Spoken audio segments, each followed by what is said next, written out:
তিনি 90 বছরের সাজা ভোগ করার চলাকালীন সময়ে তিনি কারাগারে মৃত্যুবরণ করেন। যদিও তার কারাগারে থাকাকালীন সময়টি তিনি রাষ্ট্রীয় যে প্রধান রাষ্ট্রের সবচেয়ে বড় যে হসপিটালটি রয়েছে, হাসপাতাল রয়েছে, সেই হাসপাতালে তিনি ছিলেন, অর্থাৎ বঙ্গবন্ধু শেখ মুজিব মেডিকেল বিশ্ববিদ্যালয়ে তিনি ছিলেন।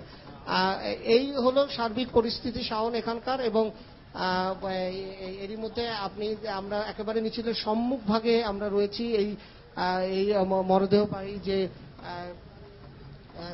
এখানে যারা পায়ে হেঁটে যারা যাচ্ছেন, এবং তার মৃতদেহটি মূলত আলিফ অ্যাম্বুলেন্স সার্ভিস যেটি রয়েছে সেই অ্যাম্বুলেন্সের একটি গাড়িতে রাখা হয়েছে, যেটি ফ্রিজিং কার, অর্থাৎ শীতাতপ নিয়ন্ত্রিত একটি গাড়ির মধ্যে সেটি রাখা অবস্থায় আছে। তাই এখন একেবারেই কর্ণফুলী গার্ডেন সিটি পার হয়ে পল্টন মোড়ে যে কাকরাইল যে মোড়টি রয়েছে, সেই কাকরাইল মোড়ের একেবারে কাছাকাছি আমরা পৌঁছে গেছি।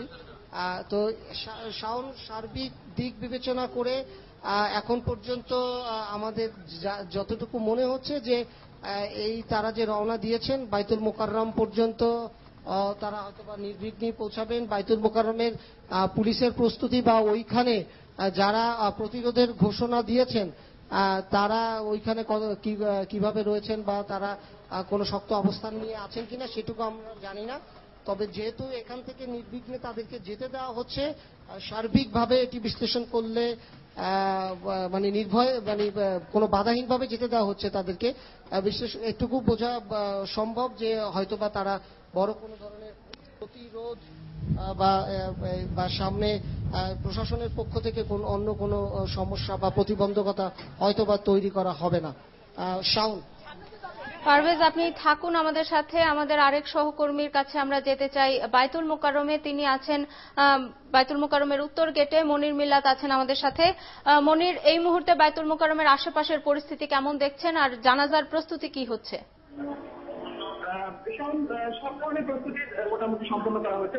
জামায়াতে ইসলামীর পক্ষ থেকে তাদের সাবেক আমির গোলাম আজমের জানাজা উপলক্ষে, এবং বাইতুল মোকাররমের এখন একটা পরিস্থিতি এখানে আমি দেখতে পাচ্ছি যে দক্ষিণ গেট এলাকা যেটি রয়েছে সেখানে কিন্তু বিপুল সংখ্যক জামায়াত শিবিরের নেতাকর্মী তারা অবস্থান নিয়েছেন।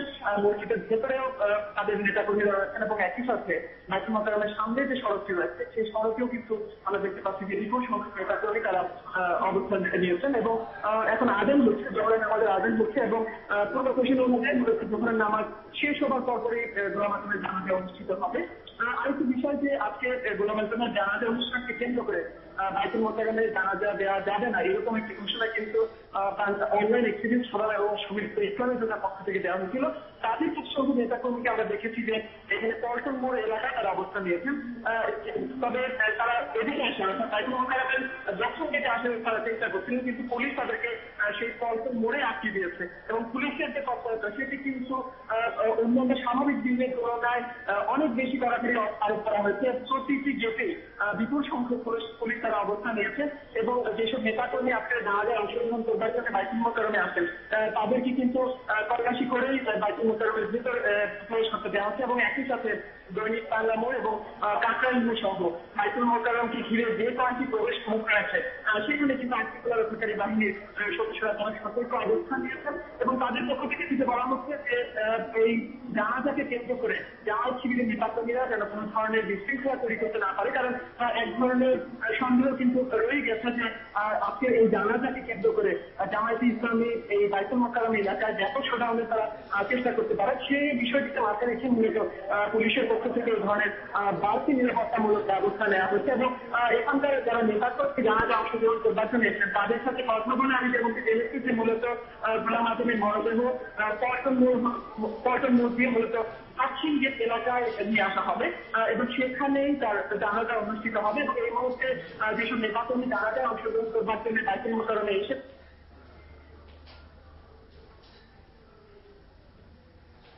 জোহরের নামাজে অংশগ্রহণ করবার জন্য তারা প্রস্তুতি নিচ্ছেন। আপনাকে বলছিলাম যে এরই মধ্যে জোহরের নামাজের আজান হয়ে গেছে এবং আজান শেষে জোহরের নামাজ অনুষ্ঠিত হবে। বাইতুল মোকাররমের যে সময়সূচি, নামাজের সময়সূচি, সেই অনুযায়ী দুপুর 1:30 জোহরের নামাজ অনুষ্ঠিত হবে এবং নামাজ শেষে মূলত গোলাম আজমের জানাজা অনুষ্ঠিত হবে, এরকমই তাদের দলের পক্ষ থেকে বলা হয়েছে। এবং আপনাকে যেটি বলছিলাম যে এখানে বিপুল সংখ্যক নেতাকর্মী, জামায়াত শিবিরের নেতাকর্মী, তারা শুধুমাত্র বাইতুল মোকাররম মসজিদের ভেতরেই নয়, আশপাশের যে সড়কগুলো আছে, মূলত দৈনিক বাংলা থেকে পল্টন পর্যন্ত যে সড়কটি রয়েছে, সেই সড়কের এক পাশে এখন জামায়াত শিবির নেতাকর্মীদের দখলে এবং এই এক পাশে, সড়কের এক পাশে যান চলাচল পুরোপুরি বন্ধ করে দেওয়া হয়েছে। দুই পাশে অবস্থা নিয়ে রেখেছে। তবে অন্য যে রাস্তার অন্য যে পাশটি রয়েছে সেদিক থেকে কিন্তু যান চলাচল এখন পর্যন্ত স্বাভাবিক রয়েছে। তবে আশপাশ থেকে যে পরিমাণ নেতাকর্মী বাইতুল মোকাররম এলাকায় আসতে শুরু করেছেন, আমরা যদি ধারণা করতে পারি যে খুব অল্প সময়ের মধ্যে হয়তো সড়কের অপর যে পাশে রয়েছে সেখানে হয়তো তারা অবস্থান নেবেন। কারণ অনেক নেতাকর্মী আজকে এই গোলাম আজমের জানাজায় অংশগ্রহণ করবার জন্য তারা বাইতুল মোকাররমে এসে জড়ো হচ্ছেন এবং দীর্ঘদিন পর এই জানাজাকে কেন্দ্র করে মূলত জামায়াত শিবিরের নেতাকর্মীরা প্রকাশ্যে এই ধরনের সমাগমের সুযোগ পাচ্ছেন এবং এই সমাগমকে কেন্দ্র করে, জানাজাকে কেন্দ্র করে যেন কোনো ধরনের বিশৃঙ্খল পরিস্থিতি তৈরি না হয়। আপনি জানিয়ে রাখি যে এখানে 12:30টার দিকে বাইতুল মোকাররমের দক্ষিণ গেট এলাকায় পরপর 3টি কাকতালীয় বিস্ফোরণ ঘটে, যে কারণে আপনি ধারণাই করতে পারেন যে এই জানাজাকে কেন্দ্র করে কিন্তু এক ধরনের উত্তেজনাকর পরিস্থিতি তৈরি হয়েছে। কারণ দুটি সংগঠনের পক্ষ থেকে আগে থেকে ঘোষণা দেওয়া হয়েছিল যে 71-এর শীর্ষ যুদ্ধাপরাধী গোলাম আজমের জানাজা বাইতুল মোকাররম মসজিদে যাবে না। মূলত বাংলাদেশ গভর্নমেন্ট একটি বিস্ফোরণ এবং সম্মিলিত ইসলামী জোটের পক্ষ থেকে এই ঘোষণা দেওয়া হয়েছিল, যে কারণে আগে থেকেই কিন্তু এক ধরনের ধারণা ছিল যে এই জানাজাকে কেন্দ্র করে স্বাধীনতার পক্ষের শক্তি এবং বিপক্ষের শক্তির মধ্যে এক ধরনের অবস্থান তৈরি হবে। সেই ধরনের পরিস্থিতিকে আমরা দেখতে পাচ্ছি। কারণ পল্টন মোড় থেকে প্রেসক্লাব পর্যন্ত যে জায়গাটি আছে সেখানে আমরা দেখেছি অনলাইনে একটি বিস্ফোরণ এবং সম্মিলিত ইসলামী জোটের নেতাকর্মীরা তারা সেখানে ব্যানার নিয়ে অবস্থান করছেন এবং তারা স্লোগান দিচ্ছিলেন যেন কোনোভাবেই গোলাম আজমের মরদেহ বাইতুল মোকাররম এলাকায় আনা না হয় এবং এখানে তার জানাজা দেওয়া না হয়, সেরকম কিন্তু তারা বলছেন। তবে পুলিশ কিন্তু তাদেরকে সেই পল্টন মোড়ে আটকে দিয়েছে, যে কারণে তারা কিন্তু বাইতুল মোকাররম এলাকায় আসার এখন পর্যন্ত কোনো সুযোগ পায়নি এবং পুরো এলাকাতে কিন্তু এখন জামায়াত শিবিরের নেতাকর্মীদের দখলে এবং তারা রীতিমতো প্রস্তুতি নিয়ে রেখেছে যে দুপুর 1টা যখন নামাজ শুরু হবে, জোহরের নামাজ, তারপর করে জানাজা অনুষ্ঠিত হবে এবং জানাজা শেষে তার মৃতদেহ, আপনি জানেন যে মগবাজারের কাজী লেনের যে পারিবারিক কবরস্থান রয়েছে গোলাম আজমের, সেখানে দাফন করা হবে।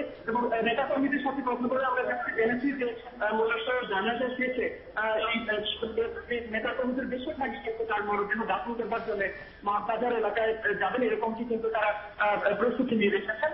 এবং এই যে বিপুল জনসমাগম আছে আজকে জামায়াত শিবিরের নেতাকর্মীদের উপস্থিতি এত বেশি সংখ্যক হয়েছে যে পুলিশের পক্ষ থেকেও কিন্তু এটা আগে থেকে করেছিলেন তারা, এবং যে কারণে আমরা দেখেছি যে এখানে আইন শৃঙ্খলা রক্ষাকারী বাহিনীর কিন্তু কঠোর অবস্থান আমরা দেখতে পাচ্ছি যে পল্টন মোড় এবং অন্যদিকে দৈনিক বাংলা সহ বাইতুল মোকাররমের প্রবেশের যতগুলো প্রবেশ পথ আছে সবগুলো পথেই কিন্তু তারা অবস্থান নিয়েছেন। তবে এর মধ্যে কিন্তু এখানে গত 3টি ককটেল বিস্ফোরণের ঘটনা ঘটেছে, যে কারণে কিন্তু উত্তেজনাকর পরিস্থিতি কিন্তু বাইতুল মোকাররম এলাকায় চলছে। মনির, আপনি থাকুন সেখানে, সেই সঙ্গে পারভেজ রেজা এবং মহিম মিজান আপনারাও থাকুন সেখানে। নিশ্চয়ই আপনাদের মাধ্যমে আমরা এর পরের খবরগুলো জানতে পারবো। চলছে সংবাদ সংযোগ, আমরা ফিরছি আরো খবর নিয়ে। 71-এর সাথেই থাকুন।